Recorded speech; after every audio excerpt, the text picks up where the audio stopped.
Assalamualaikum warahmatullahi wabarakatuh. Perkenalkan, saya Yulanda Dwi Prasetya dari SD Negeri 1 Payabujok Tunong, CGP Angkatan 11, Kota Langsa. Salam dan bahagia, Bapak Ibu guru hebat semuanya. Pada kesempatan kali ini, saya akan berbagi aksi nyata modul 1.4 yaitu tentang budaya positif.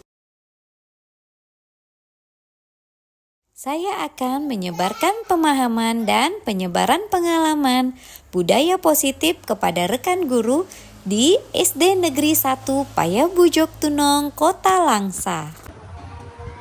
Assalamualaikum warahmatullahi wabarakatuh.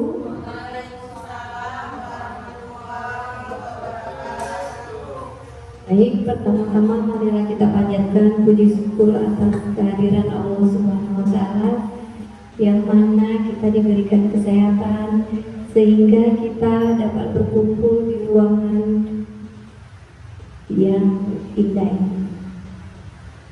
Saya ucapkan terima kasih buat teman-teman semua karena udah mau meluangkan waktunya untuk datang ke sini sehingga saya bisa membagikan praktik baik, yaitu tentang menyebarkan pemahaman dan menyebarkan pengalaman budaya positif.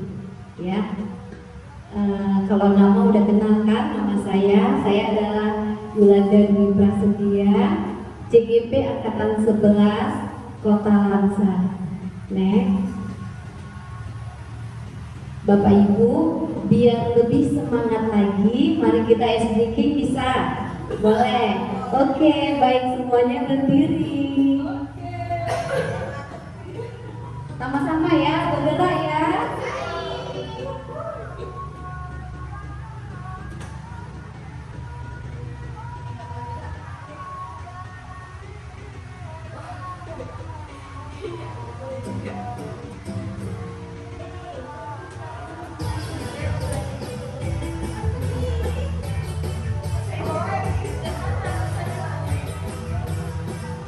Oke, tangannya ya.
Terima kasih, tepuk tangan buat kita semua.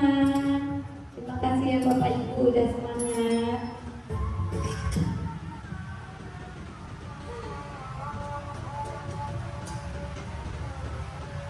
Baik Bapak Ibu, konsep inti budaya positif yaitu yang pertama adalah perubahan paradigma belajar, disiplin positif, nilai-nilai kebajikan, kebutuhan dasar manusia, motivasi perilaku manusia, kemudian posisi kontrol guru, keyakinan kelas, dan segitiga restitusi.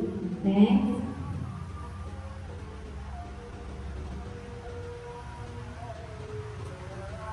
Oke Bapak Ibu, ini ada pertanyaan, jawabnya setuju atau tidak setuju. Yang pertama, hukuman dapat mendisiplinkan anak, setuju atau tidak setuju?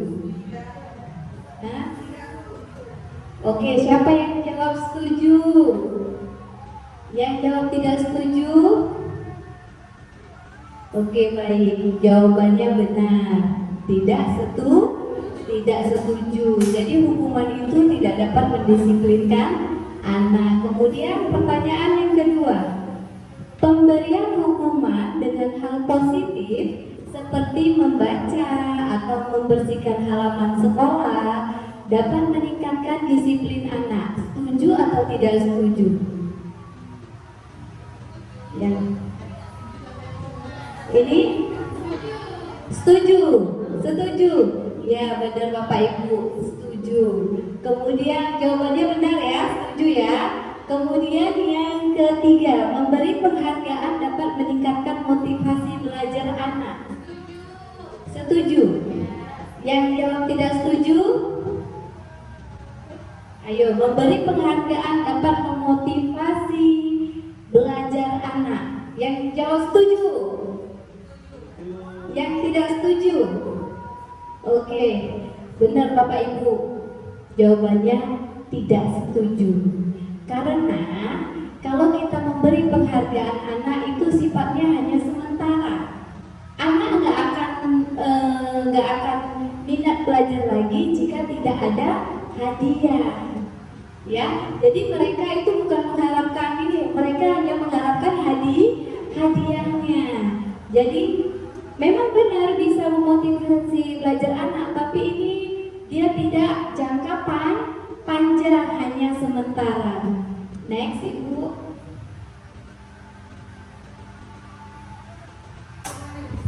Oke, Bapak Ibu, di sini ada perubahan paradigma, kegiatan kepal tangan, ya. Nanti akan kita lakukan ya 2 orang ke depan ya. Ada A dan B. Anda dan teman Anda sobeklah secari kertas. Nanti akan kita praktekkan ke depan ya. Apa kita langsung panggil aja ke depan? Siapa nih yang mau ke depan 2 orang? Bu Fitri sama Bu Dea ya. Ada kertas Bu Anu?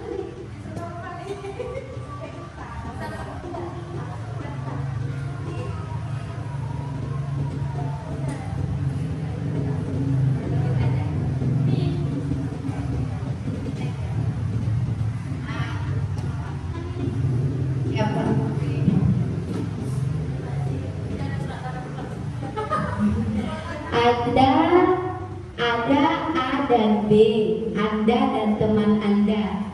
A dan B ya. Sobeklah secari kertas kecil, tulislah benda atau sesuatu yang sangat berharga untuk Anda. Letakkan di salah satu tangan Anda dan genggam benda sesuai atau sesuatu tersebut dengan segala daya. Buatlah sebuah kepala. Oke, teman Anda, jadi Bu Fitri ini, dia ini seolah-olah apa nih Bu Fitri? Oh, berlian. Berapa karat Bu? Oh, 25 karat. Ya baik, yang di tangan Bu Fitri adalah sebuah berlian kesayangan Bu Fit ya. Kemudian Bu Dea akan mencoba dengan sekuat tenaga dengan berbagai cara untuk meminta Anda memberikan benda tersebut. eh, Ibu Dea bisa membujuk, mengancam, menghardik, merayu, menyuap, apa sajalah agar dapat membuka kepala tangan dari mukmin. Oh ya, coba kita tes ya Bu Dea. Boleh membujuk, boleh mengancam, ya?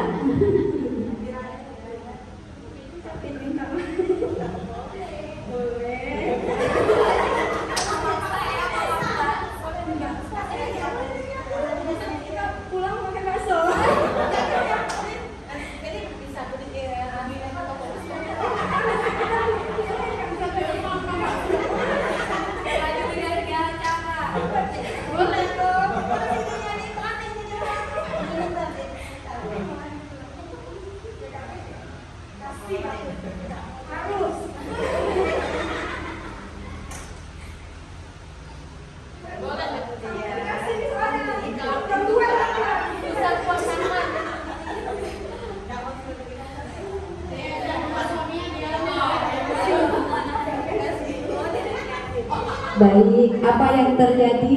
Ternyata tidak diberi ya sama Bu Pit. Walaupun Bu Dea itu sudah merayu-rayu, sudah mengancam-ngancam, sudah diajak makan bakso juga tidak diberi. Jadi kira-kira dari peradaan seperti ini, praktek seperti ini, apa yang bisa kita ambil, Bapak Ibu? Ada yang tahu? Silakan duduk Ibu Dea, Ibu Pit. Terima kasih banyak ya. Ya, Bu Desi. Oh, mempertahankan apa yang kita punya. Lagi, ada yang lain? Oke, jadi dari kegiatan kita yang tadi ini adalah paradigma perubahan. Bagaimana seseorang ingin berubah dari dirinya sendiri. Bagaimana itu? Dia mau kasih atau enggak? Itulah dia yang mengontrol dirinya sendiri. Ya. Walaupun dirayu-rayu, misalnya dia pegang, nanti ku kasih lebih banyak lagi, betul 50% dan yang dipegang. Tapi dia bisa mengontrol diri. Ya, jadi yang mengontrol diri kita itu adalah kita sendiri, mau atau tidak kita beri ke orang lain. Oke, next.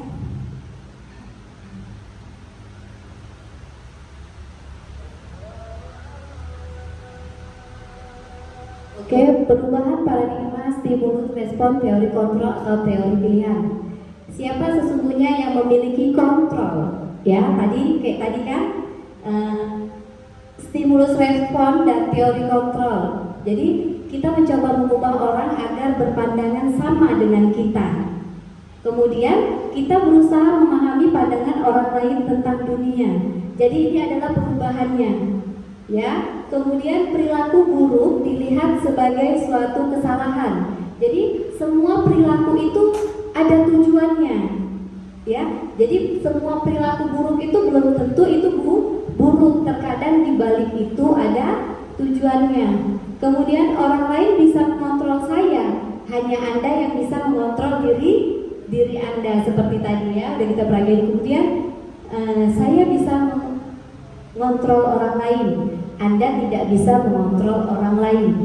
Pemaksaan ada pada saat rujukan gagal, ya. Kolaborasi dan konsekuensi menciptakan pilihan-pilihan baru. Jadi tadi dipaksa Bu Dea. Pertama dirayu makan bakso, nggak dikasih. Kata Bu Dea, udah cepet nanti kita pulang jam 2 ini. Dipaksa ditarik-tarik kan. Kemudian model berpikir menang atau kalah. Model berpikir menang-menang. Ya, ini adalah perubahannya dari stimulus respon ke teori kontrol. Oke, next. Oke, disiplin. Kita masuk kepada disiplin positif ya Bapak Ibu. Apakah makna disiplin? Berasal dari bahasa Latin disciplina yang artinya belajar. Ya, makna asal dari kata ini berkonotasi dengan disiplin dari diri dari murid-murid Socrates dan Plato. Disiplin diri membuat orang menggali potensi menuju sebuah tujuan apa yang dia hargai.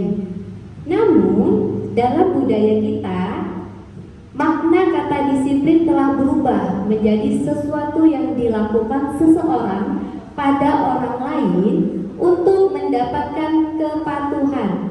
Kecenderungan umum adalah menghubungkan kata disiplin dengan ketidaknyamanan, bukan dengan apa yang kita hargain atau pencapaian suatu tujuan. Oke, next.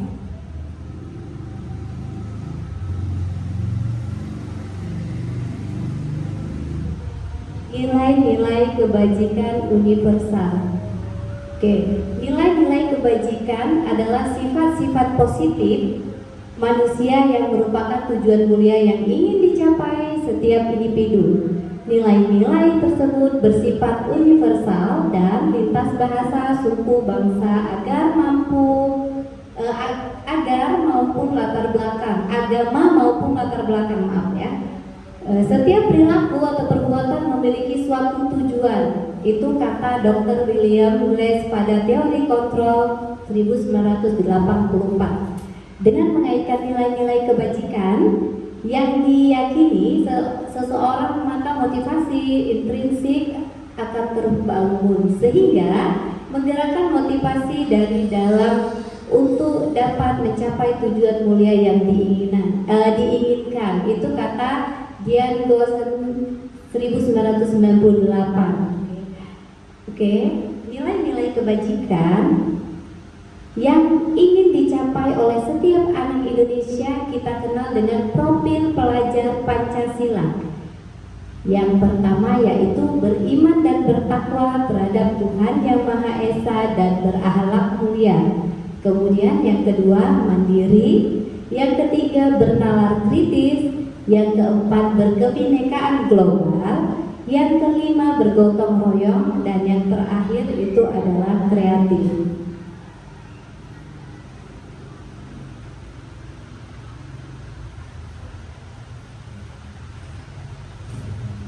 Teori motivasi perilaku manusia.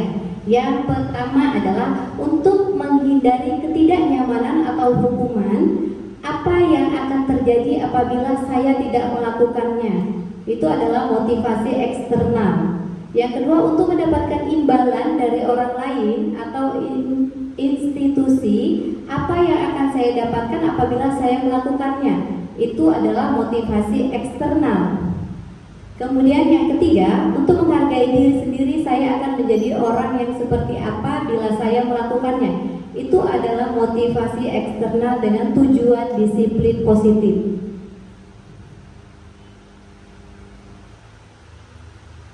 Oke, kebutuhan dasar manusia. Jadi ada 5 kebutuhan dasar manusia ya Bapak Ibu. Yang pertama itu adalah kebutuhan bertahan hidup. Bertahan hidup itu contohnya apa Bapak Ibu? Iya, makan, minum, tempat tinggal ya. Kemudian yang kedua itu adalah kasih sayang dan rasa ingin diterima. Nah, kalau kasih sayang dan rasa ingin diterima itu bagaimana ya Bapak Ibu?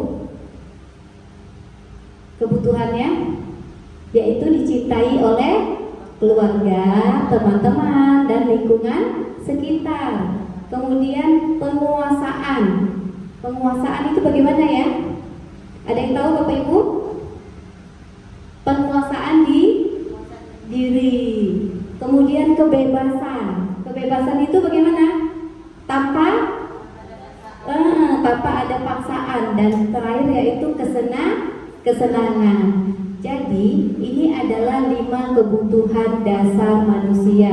Bertahan hidup, kasih sayang dan rasa ingin diterima, penguasaan, kebebasan, dan kesenangan. Oke, ada sebuah kalimat, kira-kira kalimat yang saya ucapkan ini mana dari yang ini? Ya, misalnya Tono tidak suka pelajaran matematika sehingga dia keluar kelas saat pelajaran matematika. Kira-kira kebutuhan dasar mana yang dia inginkan? Iya benar Ibu, kesenangan. Jadi karena dia tidak suka, dia tidak mau belajar. Tapi kalau dia senang, pasti dia mau. Ya benar sekali. Next Ibu.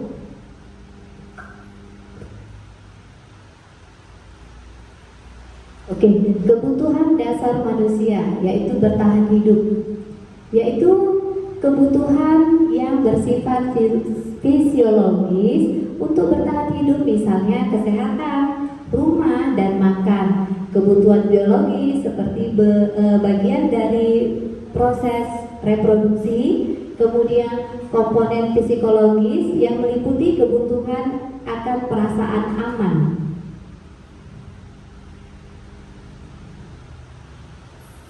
Oke, kasih sayang dan rasa diterima yaitu kebutuhan psikologis, kebutuhan untuk disayangi dan diterima meliputi kebutuhan akan hubungan dan koneksi sosial, kebutuhan untuk memberi dan menerima kasih sayang, dan kebutuhan untuk tetap terhubung dengan orang lain seperti teman, keluarga, pasangan hidup, teman kerja, hewan peliharaan, dan kelompok di mana kita bergabung. Yang ini penguasaan. Kebutuhan ini berhubungan dengan kekuatan untuk mencapai sesuatu, menjadi komponen, menjadi terampil, kompeten, menjadi terampil, diakui atas prestasi dan keterampilan kita, didengar dan memiliki rasa harga diri. Next. Kebebasan yaitu kebutuhan yang mandiri, otonomi, memiliki pilihan dan mampu mengendalikan arah hidup seseorang. Anak-anak dengan kebutuhan kebebasan yang tinggi menginginkan pilihan, mereka perlu banyak bergerak, suka mencoba-coba, tidak terlalu mempengaruhi orang lain, dan senang mencoba hal-hal yang baru dan menarik. Next. Dan yang terakhir adalah kebutuhan kesenangan, yaitu kebutuhan untuk mencari kesenangan, bermain, dan tertawa. Anak-anak dengan kebutuhan dasar kesenangan yang tinggi biasanya ingin menikmati apa yang dilakukan. Mereka juga bisa berkonsentrasi tinggi saat mengerjakan hal yang disenangi. Biasanya kalau anak SD itu suka kebutuhan dasarnya itu lebih banyak kesenangan dengan disayangin ya. Yang ketiga, teori motivasi perilaku manusia. Yang pertama, menghindari ketidaknyamanan dan hukuman. Murid melakukan disiplin diri karena dia takut dihukum. Ini merupakan motivasi ekstrinsik ya. Jadi terkadang tuh karena dia takut dihukum, jadi dia itu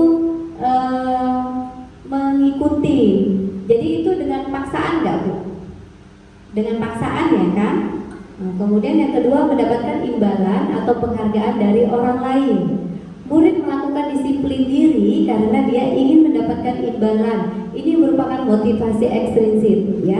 Tadi saya bilang juga kalau mendapatkan imbalan dari orang lain, dia disiplin itu tidak berjangka waktu panjang, hanya berjangka waktu pendek. Kemudian yang ketiga, menghargai nilai-nilai kebajikan diri sendiri.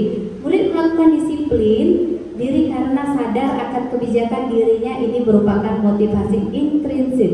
Kira-kira dari 3 teori motivasi perilaku manusia ini, yang mana menurut Ibu yang paling benar? Ini semua benar, cuman ada yang paling benar. Yang mana?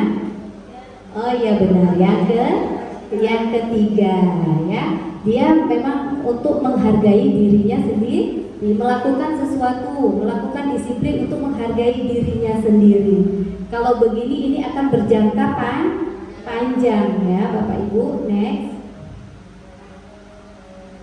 5 posisi kontrol guru.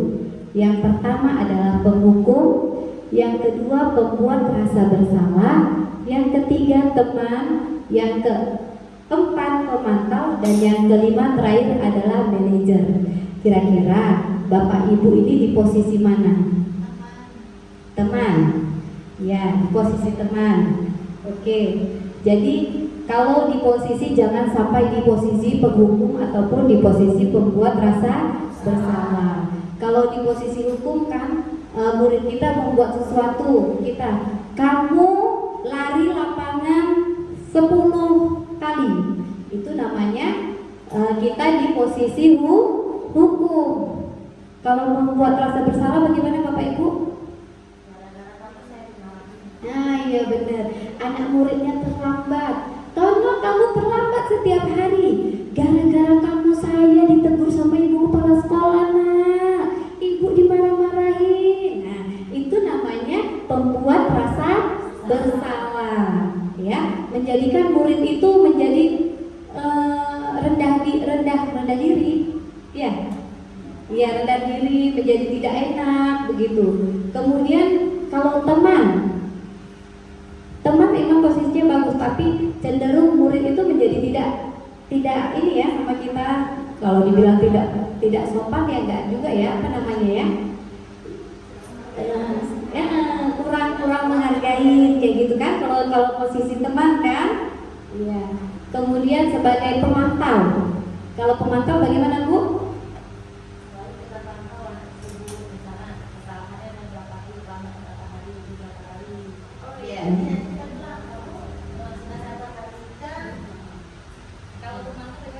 Kalau pemantau, misalnya seperti ini, kita sudah melihat anak tersebut itu seringkali terlambat. Misalnya nanti kita bilang sama dia, kamu ini ya anak, udah beberapa hari ini saya lihat kamu masih terlambat aja. Nah, itu udah pemantau namanya. Jadi kita udah sepantau dia seperti itu. Terima kasih Bu Pip, iya benar. Jadi udah kita pantau anak itu tiap hari ya kan Bu. Hari ini dia terlambat, besok kita pantau lagi dia. Oh terlambat lagi, besok kita pantau lagi, itu dia Bu ya. Masih jauh lagi. Kemudian sebagai posisi manajer, ya. Kalau manajer ini adalah dia yang terbaik, ya. Nah, mengarahkan, membimbing, apalagi Bu? Menuntun anak ya untuk berubah menjadi lebih baik. Next.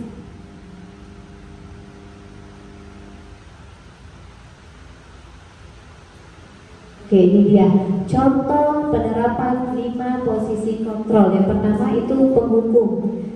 Seorang penghukum bisa menggunakan hukuman fisik maupun verbal. Contohnya, patuhi aturan saya atau awas. Kemudian, kamu selalu saja salah. Ya, next.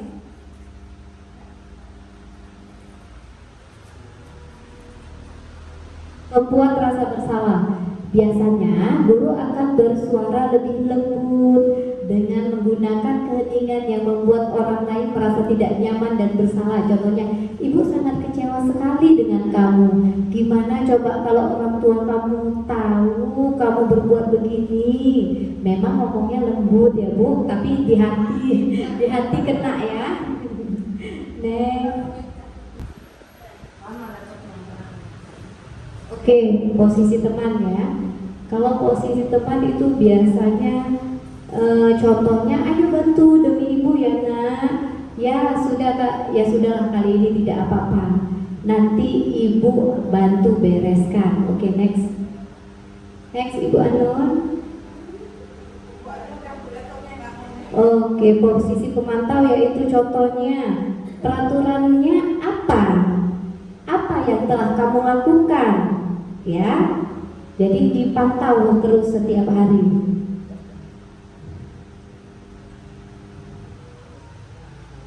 Oke, posisi manajer. Di posisi manajer ini adalah posisi di mana guru berbuat sesuatu bersama dengan murid, mempersilahkan murid untuk mempertanggungjawabkan perilakunya, kemudian mendukung murid agar dapat menemukan solusi atau permasalahan secara bersama. Oke, next. Oke, Bapak Ibu, ini ada keyakinan kelas dan kesepakatan kelas. Jadi, keyakinan kelas itu merupakan metode untuk menimbulkan kembali disiplin positif yang didasari oleh motivasi dari dalam diri. Ya, kemudian implementasi keyakinan kelas dilatar belakangi bahwa ditemukan beberapa murid yang masih diingatkan untuk melakukan tindakan kebaikan atau kedisiplinan. Keyakinan kelas merupakan nilai-nilai universal yang diyakini bersama berasal dari dalam diri kita dan tanpa paksaan. Kemudian yang terakhir, kesepakatan kelas. Kesepakatan kelas ini adalah persetujuan dari guru dan murid, dan murid di dalam kelas untuk membuat suatu untuk membuat suatu peraturan yang ada di kelas kita. Oke, Bapak Ibu, keyakinan kelas dengan kesepakatan kelas itu tidak sama ya Bapak Ibu. Kalau misalnya keyakinan kelas itu apa yang diyakini, kalau kesepakatan itu biasanya dia masih menggunakan kata-kata negatif. Ya, misalnya jangan membuang sampah sembarangan. Next lagi apa ya? Tidak boleh terlambat datang ke sekolah ya.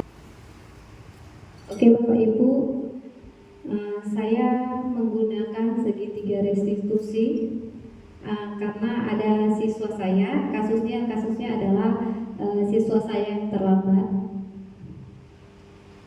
Sebentar ya. Mampu mengaitkan keyakinannya dengan tindakan yang salah. Kasus pertama, Auzer selalu datang terlambat ke sekolah sehingga banyak pelajaran yang tertinggal. Berikut ini adalah skenario penyelesaian masalah dengan menggunakan segitiga restitusi.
Dan baik, itu adalah segitiga restitusi yang saya lakukan dengan kasus Auzer itu selalu datang terlambat ke sekolah sehingga ada pelajaran, banyak pelajarannya yang tertinggal. Jadi posisi kontrol yang saya ambil itu adalah posisi kontrol manager, ya. Masuk ke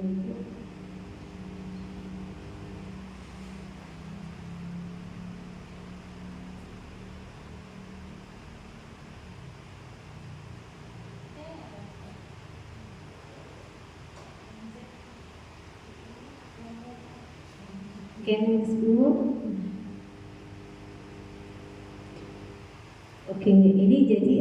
adalah segitiga restitusi. Yang pertama adalah menstabilkan identitas, kemudian validasi tindakan yang salah, dan yang ketiga adalah menanyakan keyakinan kelas. Kira-kira dari video yang tadi ketiga ini sudah ada atau belum Bapak Ibu? Sudah? Iya, sudah ada ya. Baik, next.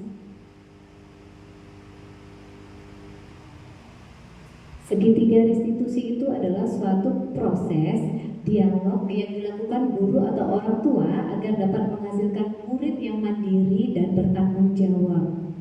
Next, Ibu. Menstabilkan identitas. Jadi segitiga restitusi itu adalah yang pertama, kita menstabilkan identitas. Berdasarkan prinsip membuat kesalahan adalah bagian dari proses pembelajaran. Kemudian messenger identitas gagal ke identitas sukses, itu yang kedua. Yang pertama itu berdasarkan prinsip membuat kesalahan adalah bagian dari, dan yang ketiga yaitu mengenali. Oke, next Bu. Ya, yang tadi. Ya, validasi tindakan yang salah. Berdasarkan prinsip setiap perilaku berupaya memenuhi suatu kebutuhan tertentu. Guru akan bergeser dari pemikiran stimulus respon menjadi proaktif. Kemudian mengenali dan mengakui kebutuhan murid akan memperbaiki hubungan dengan murid. Next, Bu. Kemudian menanyakan keyakinan kelas. Murid akan diberi pertanyaan-pertanyaan bermakna yang muncul memotivasi secara intrinsik, kemudian mampu mengaitkan keyakinan dengan tindakan yang salah. Seperti di video tadi, kira-kira apa yang kamu langgar di keyakinan kelas kita? Maka dia menjawab adalah tidak datang ke sekolah tepat. Iya, datang ke sekolah tepat waktu. Oke, next. Nah, terima kasih Bapak Ibu. Jadi itulah segitiga restitusi yang saya buat, yang sudah bukan dibuat sih, yang sudah saya lakukan bersama siswa saya di sekolah. Itu adalah kasus pertama. Kasus kedua saya juga ada siswa saya memanggil temannya dengan nama orang tuanya. Ya, jadi di kelas kita kasus-kasus seperti itu bisa kita selesaikan dengan segitiga restitusi, kecuali kasus-kasus yang berat. Jadi segitiga restitusi itu hanya bisa kita selesaikan dengan kasus yang ringan ya Bapak Ibu. Kalau kasus-kasus yang berat itu tidak bisa kita selesaikan lagi dengan segitiga restitusi. Contohnya dia berantang sampai tojok-tojokan, sampai berdarah-darah, itu juga nggak bisa. Kemudian dia memakai narkoba, kayak gitu, anak-anak SMP, SMA seperti itu tidak bisa kita selesaikan dengan segitiga restitusi. Ya Bapak Ibu, jadi terima kasih waktunya untuk hari ini. Semoga apa yang saya sampaikan dapat bermanfaat untuk Bapak Ibu sekalian. Dan saya sudahi dengan wabillahi taufiq wal hidayah. Assalamualaikum warahmatullahi wabarakatuh.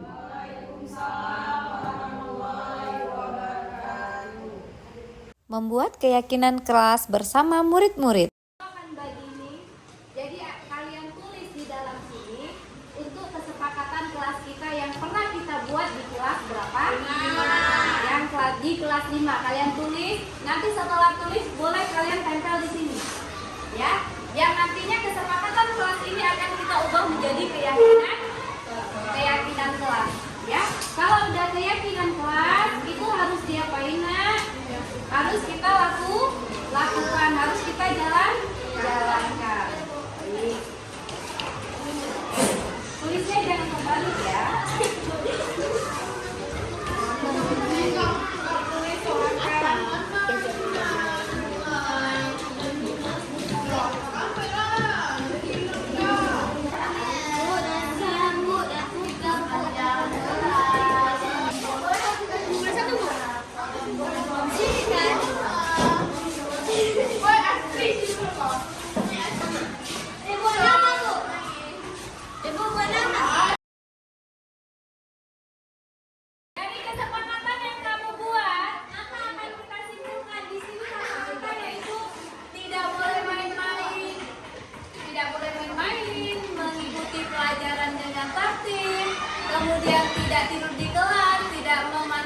teman dengan nama orang tua, datang ke sekolah tepat waktu, tidak mengobrol, buang sampah pada tempatnya, ya seperti ini ya. Pergi ke sekolah tepat waktu, tidak tidur di kelas, buang sampah iya, tidak memanggil nama teman yang tidak membuang sampah iya. Oke, kita tulis ya. Yang pertama itu kamu buat apa? Datang ke sekolah tepat waktu. Kemudian tadi yang kedua apa? Tidak membuang sampah. Membuang sampah sembarangan. Apa lagi? Tidak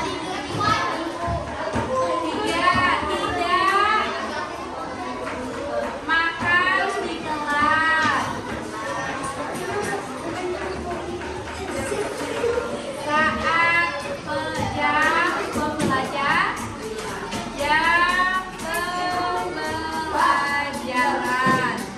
Kemudian apa lagi? Tidur ya? Tidak mengejek teman, tidak memanggil teman dengan nama orang dan kemudian saling tolong jawab. Berarti ini adalah kita jadikan satu. Saling peduli, menghargai, dan apa nak? Dan tolong menolong. Dengan siapa nak? Dengan siapa? Dengan siapa? Dengan teman. Dan siapa nak? Kan di kelas dan ibu guru.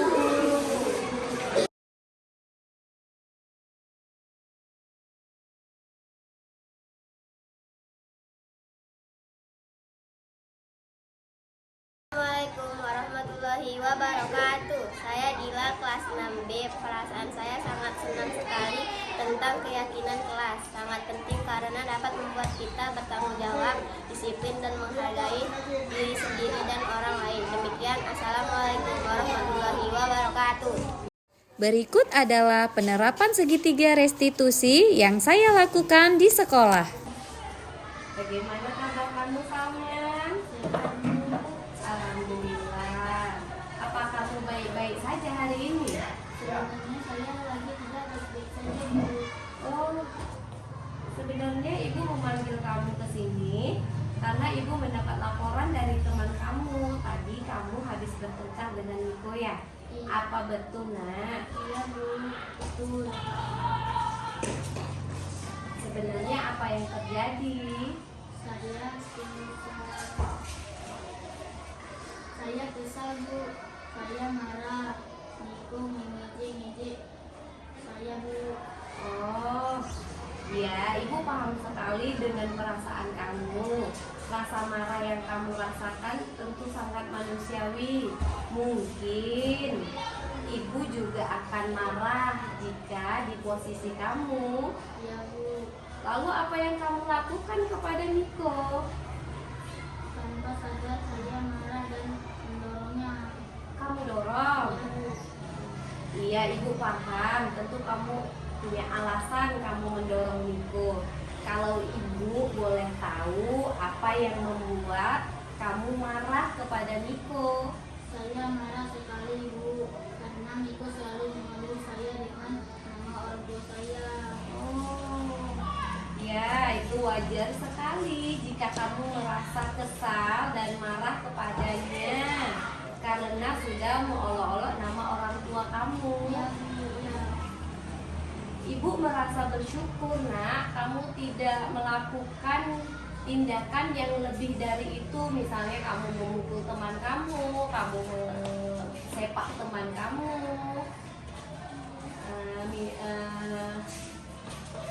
Tapi apakah menurut kamu itu tindakan yang tepat? Tidak, Bu. Tidak, ya bagus, tidak tepat emang. Menurut kamu keyakinan kelas apa yang kamu langgar? Saling menghormati sesama sesama teman. Baik, kalau seperti itu menurut kamu apa saling menghormati sesama teman itu penting? Penting sekali Bu, jika saling menghormati tentu tidak akan terjadi hal seperti itu. Iya benar, jika kita saling menghormati sesama teman pasti tidak akan terjadi hal yang seperti itu. Oke.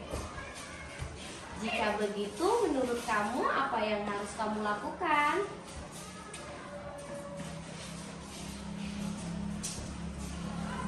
Bisa lebih sabar dan tidak mengulangi lagi. Iya benar, kamu bisa lebih sabar dan tidak mengulangi lagi ya. Baik, menurut kamu apa yang akan kamu lakukan untuk memperbaiki masalah ini? Jika ada kawan yang mengejek nama orang tua saya akan melapor kepada Bu Guru dan tidak marah-marah lagi. Iya, bagus. Baik, kalau begitu tindakan kamu sangat tepat. Semoga kamu bisa lebih sabar dan tetap semangat. Sekarang kamu boleh kembali ya. Baik Bu, terima kasih. Ya, oke. Assalamualaikum warahmatullahi wabarakatuh. Nama saya Salman. Saya sangat senang sekali berdiskusi dengan Ibu Ayu. Kedepannya saya akan melaksanakan keyakinan kelas yang telah dibuat bersama, terutama saling menghormati sesama teman. Oke, baik anak ibu. Gimana kabarnya? Alhamdulillah baik Bu. Alhamdulillah. Sudah makan hari ini? Sudah Bu. Ya. Tahu nggak kenapa ibu panggil ke sini? Tahu Bu, karena saya sering terlambat ke sekolah. Iya, tidak apa-apa. Semua orang pasti pernah berbuat kesalahan. Ibu juga dulu pernah terlambat ke sekolah. Tapi ibu mengerti, pasti kamu punya alasan mengapa kamu terlambat. Saya kalau malam nggak bisa tidur Bu, karena main HP. Main HP. Ya, main HP sampai larut malam. Main HP boleh, tapi ada batasannya ya nak. Jangan terlalu malam. Maaf Bu, belum sesuai. Ya, sekarang coba kamu pikirkan, apakah tindakan kamu telat datang ke sekolah sudah sesuai dengan keyakinan kelas kita? Saya sekolah tepat waktu. Iya, berarti belum sesuai karena keyakinan kelas kita apa nak? Saya ke sekolah. Iya, datang ke sekolah tepat waktu ya. Jadi menurut kamu keyakinan kelas apa yang kamu langgar tadi? Telat sekolah. Iya, datang ke sekolah tidak tepat waktu ya. Nah, datang ke sekolah itu tepat waktu, kira-kira itu penting nggak? Penting sekali Bu. Iya, penting. Nah, dengan datang ke sekolah tepat waktu, kita tidak tertinggal pelajaran. Kita bisa baca doa bersama teman-teman ya.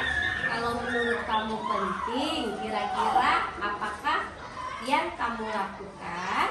Saya akan tidur lebih awal dan tidak lagi main HP lama-lama. Saya juga akan menyetel alarm di HP saya Bu. Iya. Kamu tadi bilang apa? Tidur lebih awal, tidak main HP lama-lama. Terus? Iya, menyetel alarm agar tidak terlambat. Iya, tidak terlambat sekolah, tidak terlambat bangun. Oke, baik. Berarti kamu bersedia memperbaikinya kan? Iya Bu. Iya, terima kasih nak. Semoga bisa menjalaninya dengan baik. Dulu. Assalamualaikum warahmatullahi wabarakatuh. Nama saya Auzan. Terima kasih Bu Ayu telah mengajak saya berdiskusi. Saya sangat senang dan kedepannya saya akan melaksanakan keyakinan kelas. Saya akan datang ke sekolah tepat waktu. Berikut adalah penerapan disiplin positif yang ada di sekolah saya dengan menerapkan 5S, senyum, sapa, salam, sopan, dan santun.